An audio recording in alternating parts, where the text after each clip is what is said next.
تاریخی اسلامی کے حالات و واقعات اور شخصیات کے بارے میں مفید اور معلوماتی پروگرام سنیے۔ اسلامی انسائکلوپیڈیا، تحریر سید قاسم محمود، پروڈیوسر عرفان بھٹی۔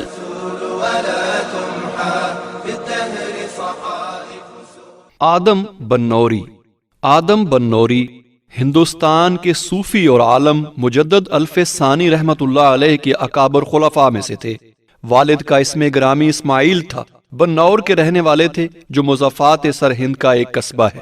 سید آدم بنوری پہلے شاہی لشکر میں ملازم تھے اور ترک ملازمت کر کے ملتان میں حاجی خضر دونمائی کی خدمت میں حاضر ہوئے اور نعمت باطنی پائی۔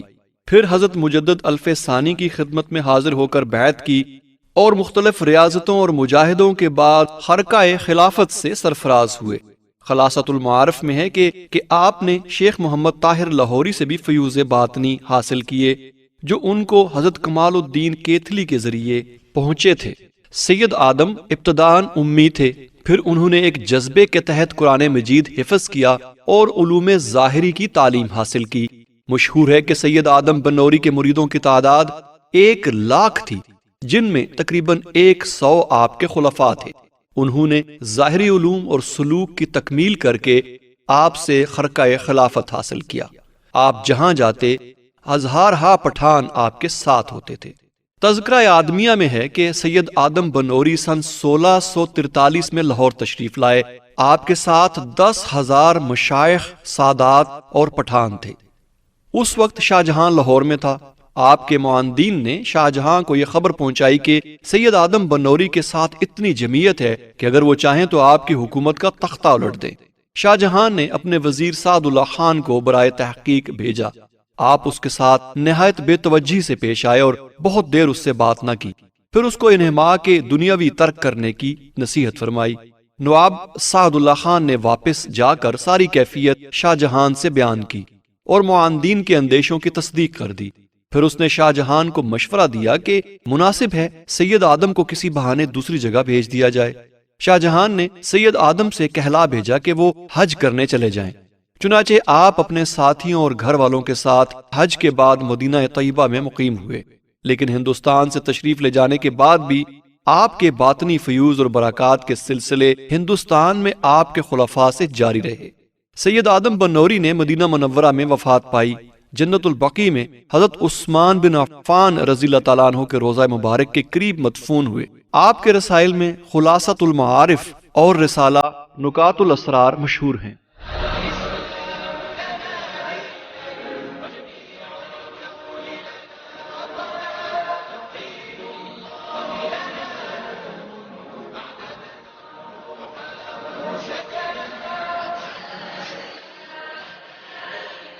آدم سہروردی، جونپور، ہندوستان کے بزرگ کامل، حضرت مخدوم آفتاب ہند کے رفقا میں سے تھے۔ علوم ظاہری و باطنی پر کامل دسترس رکھتے تھے۔ آپ کا تمام وقت ریاضت اور عبادت میں گزرتا۔ ابراہیم شاہ شرقی کے عہد میں فوت ہوئے۔ آپ کی پختہ قبر محلہ سید داڑا، مظفر آباد، برلب دریا، گومتی ناؤ گھاٹ پر واقع ہے، جو سن 1888 کے سیلاب سے ٹوٹ گئی تھی۔ آپ کی اولاد میں سے کچھ لوگ جونپور میں آباد ہیں۔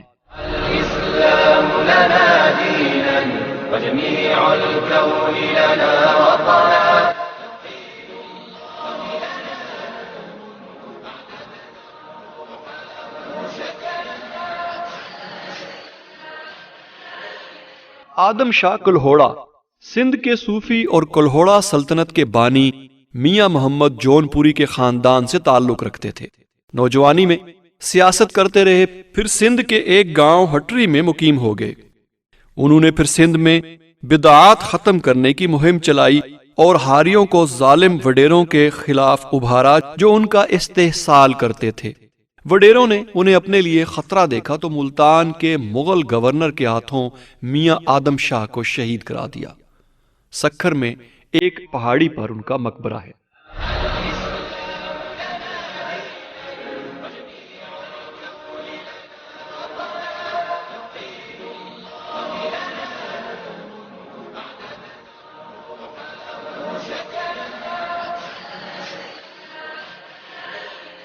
آدم شہید رحمہ اللہ۔ بنگال کے صوفی اور مجاہد ان بزرگان دین میں سے ہیں جو ابتدائی دور یعنی کہ مسلمانوں کی فتح بنگال سے صدیوں پہلے سرزمین عرب سے بنگال میں وارد ہوئے اور دین حق کی تبلیغ و اشاعت میں اپنی زندگی صرف کر دی۔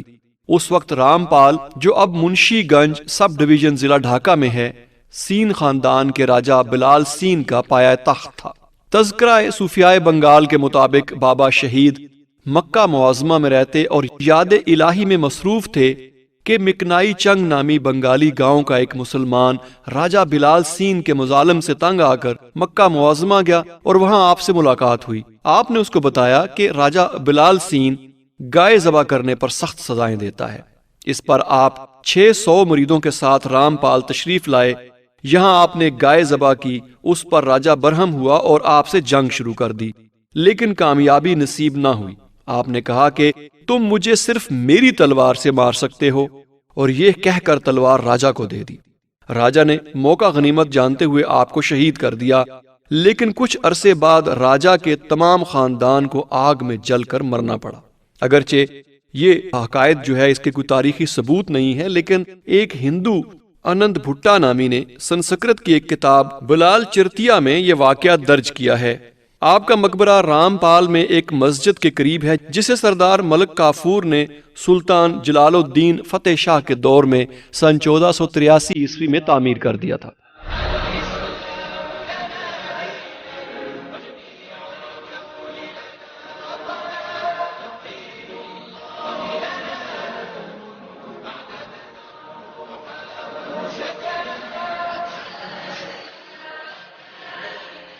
آدم صوفی ہندوستان کے صوفی بزرگ پھلواری شریف عظیم آباد ہندوستان کے ایک جید عالم سید ابراہیم چشتی کے صاحبزادے تھے۔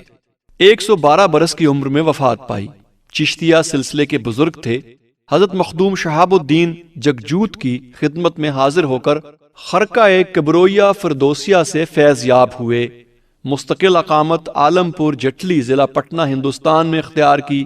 آپ کے صاحبزادے مخدوم حمید اللہ جو سن 1368 میں فوت ہوئے، آپ کے خلیفہ تھے۔ آپ کا سلسلہ نسب 17ویں پشت میں حضرت امام زین العابدین سے جا ملتا ہے۔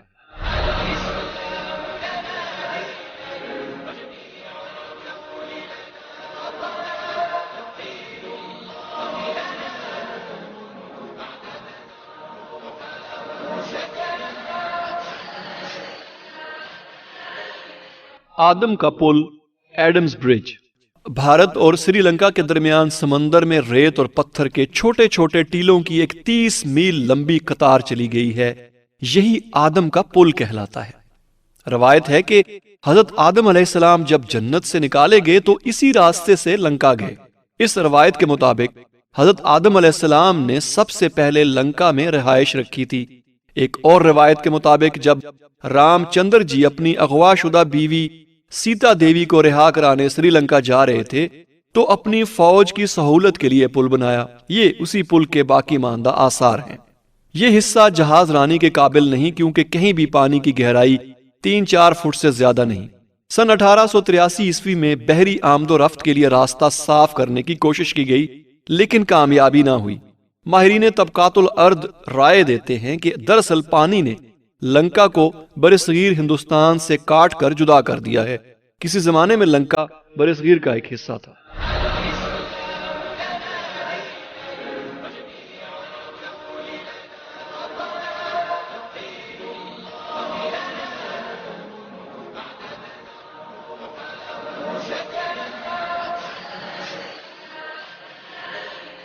آدم کا پھل، ایڈمز ایپل، وہ پھل جو جنت میں حضرت آدم نے کھایا۔ مذہبی کتابوں میں آیا ہے کہ جنت میں آدم علیہ السلام کو ایک خاص پھل کھانے سے منع کیا گیا تھا۔ یہ ممنوع پھل کون سا تھا؟ عیسائیوں، یہودیوں اور مسلمانوں کے ایک گروہ کے نزدیک یہ گندم تھا۔ اہل عرب میں ایک ایرانی کہانی مروج ہے کہ وہ ممنوع پھل گیہوں تھا جو ایک ایسے درخت میں لگا کہ جس کا تنا سونے کا تھا اور جس کی شاخیں چاندی کی تھیں۔ ہر شاخ میں 5 چمکتی ہوئی بالیاں لگی تھیں اور ہر بالی میں 5 دانے تھے جو شتر مرغ کے انڈے کے برابر تھے، اور خوشبو میں مشک عنبر اور شیرینی میں شہد کا مزہ رکھتے تھے۔ عیسائیوں کے نزدیک آدم علیہ السلام اور حوا نے باغ عدن یعنی کہ جنت میں جو پھل کھایا وہ سیب سے مشابہ تھا، اسی لیے انگریزی زبان میں ایک اصطلاح آدم کا سیب استعمال ہوتی ہے۔ آرچ بشپ وٹلے کا گمان ہے کہ انجیر کا درخت زندگی کے درخت سے مشابہ ہے، جس کی تصویر بابل اور نینوا کے محلوں میں گرجاؤں پر منقش ہے۔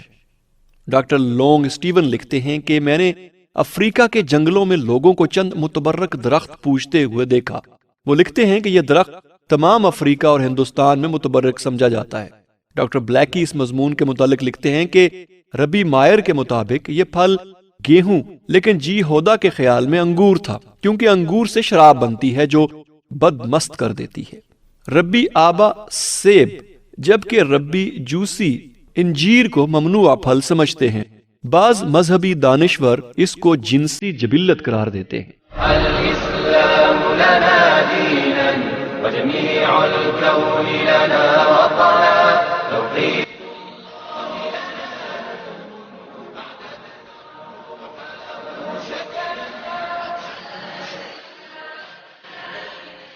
آدم کا سانپ، وہ سانپ جو جنت میں آدم و حوا کے پاس آیا تھا۔ روایت ہے کہ جنت میں شیطان سانپ کی صورت میں یا شاید اس پر بیٹھ کر آدم علیہ السلام کے پاس آیا اور انہیں ممنوع پھل کھانے پر اکسایا۔ ایسی روایات عموماً بائبل اور دوسری مذہبی کتابوں میں ملتی ہیں۔ قرآن میں اس کے متعلق خفیف سا اشارہ بھی نہیں ملتا، صرف اتنا درج ہے کہ شیطان نے آدم علیہ السلام کو ممنوع پھل کھانے پر اکسایا۔ قصص القرآن میں ہے کہ شیطان کسی نہ کسی صورت جنت میں داخل ہو گیا، لیکن دیگر کتابوں میں شیطان کے جنت میں داخل ہونے کی صورت کو مختلف انداز میں بیان کیا گیا ہے۔ ایرانی روایات میں ہے کہ اہرمن یعنی کہ شیطان نے پہلے آدمی اور پہلی عورت کے آرام و راحت سے جل کر باغ میں ایک اور درخت لگایا اور پھر ایک بری روح بھیجی جس نے سانپ کی شکل اختیار کر کے انہیں بہکایا کہ اس نئے پھل کو کھائیں۔ اس پھل نے ان کو بگاڑ دیا۔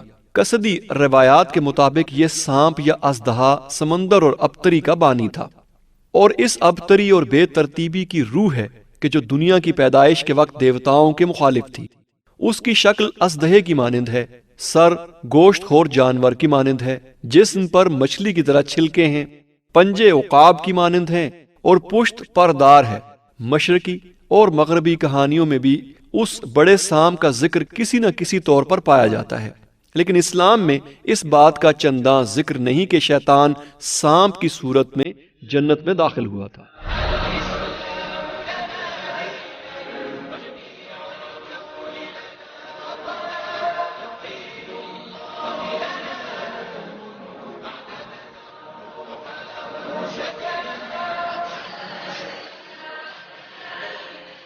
آدم کی چوٹی یعنی کہ ایڈمز پیک۔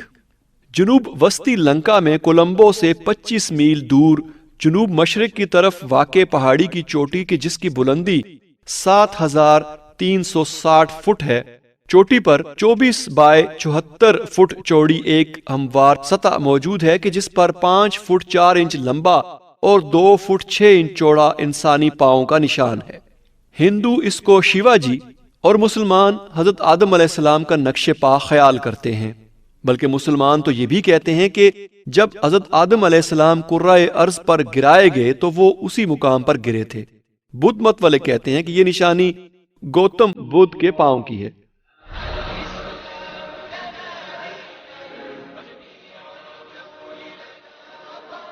تاریخی اسلامی کے حالات و واقعات اور شخصیات کے بارے میں معلوماتی پروگرام آپ سماعت فرما رہے تھے۔ اسلامی انسائکلوپیڈیا، تحریر سید قاسم محمود، ریکارڈنگ انجینئرز واجد محمود، شاہد وقار، آواز و پروڈیوسر عرفان بھٹی، پیشکش Riphah institute of media sciences, Riphah international university.